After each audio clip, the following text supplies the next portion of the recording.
Γεια χαρά. Αυτή τη βδομάδα θα κάνουμε ριζότο. Θα κάνουμε ένα χειμερινό ριζότο με μανιτάρια γιατί είναι Γενάρης. Ξεκινάω ανάβοντας το μάτι μου σε μέτρια θερμοκρασία και πάμε να προετοιμάσουμε τα λαχανικά. Κρεμμύδια, σκόρδα είναι τα στάνταρ υλικά. Πάντα στο ριζότο, όπως και το βούτυρο. Οπότε ψιλοκόβω το κρεμμύδι.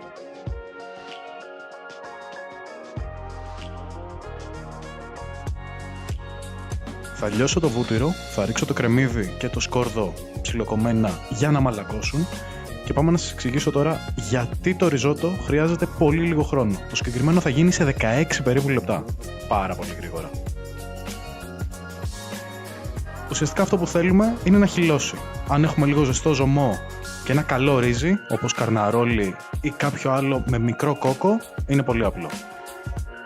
Ψιλοκόβω τα μανιτάρια μου και αφού έχω ανεβάσει λίγο τη θερμοκρασία θα τα βάλω να σοταριστούν καλά. Αυτό θα μου δώσει μια πολύ έντονη γεύση. Πάντα πρέπει να έχουμε πολύ έντονη γεύση στο ριζότο. Είναι ένα πολύ απλό, πολύ φτωχικό πιάτο. Μπορεί να γίνει με πολύ λίγα ή με πάρα πολλά υλικά, πολύ φτηνά ή όχι. Είναι καθαρά δική σας επιλογή. Εγώ επιλέγω να κάνω ένα πολύ νόστιμο με πολύ απλά υλικά. Υπάρχει ένα κόλπο. Θα το δείτε λίγο παρακάτω. Αφού σοτάρω πάρα πολύ καλά τα μανιτάρια μου, τα αποσύρω και τα αφήνω σε ένα άλλο σκεύος. Αλλά το πιπερώνω πάντα κάθε στάδιο της προετοιμασίας και στο τέλος φροντίζω να ισορροπήσω αυτά το αλάτι και το πιπέρι. Αφήνω αυτά στην άκρη, βάζω το δεύτερο από τα 3 κομμάτια βούτυρο και το στάρω ελαφρώς στο ρύζι. Καβουρδίζω. Η ιταλική τεχνική λέγεται τοσταδούρα. Στα ελληνικά καβουρδίζω. Αυτό θα βοηθήσει να απελευθερώσει το άμυλο χωρίς όμως να λασπώσει. Παίρνει λίγο χρόνο παραπάνω, θέλει μέτρια θερμοκρασία για να μην καεί το ρύζι, αλλά είναι και αυτό πολύ απλό. Ανεβάζω τη θερμοκρασία δυνατά και σβήνω με το κρασί. Θα αφήσω να εξατμιστεί τελείως το αλκοόλ για να μην έχω πικρίλα μετά. Ανακατεύω και λίγο κάπου εδώ. Να το είδατε, ανακάτεψα. Και αφού πιει όλο το αλκοόλ, προσθέτω ζωμό. Συνήθως οι συνταγές λένε ότι ο ζωμός πρέπει να προστίθεται κουταλιά-κουταλιά για να βοηθήσει περισσότερο στο χύλωμα. Ψέματα. Μπορείτε να τον προσθέσετε και όλο μαζί. Εγώ επέλεξα να το βάλω σε 2 δόσεις για να βράσει λίγο πιο γρήγορα. Αν και ο ζωμός ξαναλέω ότι πρέπει να είναι ζεστός.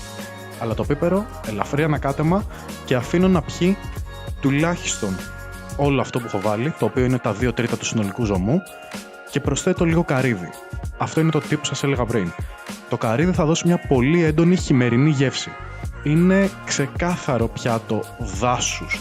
Βγάζει αυτό το έντονο χωματένιο άρωμα, αλλά με την καλή έννοια μη σας ακούγεται καθόλου περίεργο ή δεν ξέρω κάπως.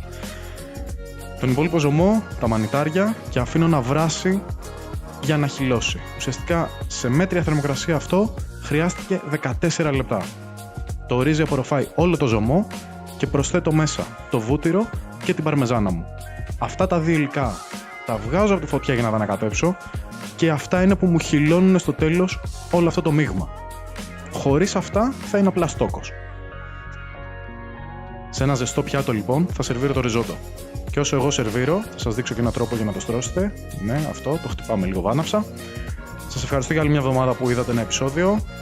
Σας ευχαριστώ που παρακολουθείτε το κανάλι. Αν δεν το παρακολουθείτε, γίνετε subscribers για να το παρακολουθείτε και να σας ευχαριστώ κάθε εβδομάδα. Αφήστε like, αφήστε σχόλια. Κλικάρετε και την καμπανούλα δίπλα στο subscribe button για να σας έρχονται ειδοποιήσεις όταν ανεβάζω καινούργια βίντεο. Και θα τα πούμε την επόμενη εβδομάδα. Γεια χαρά!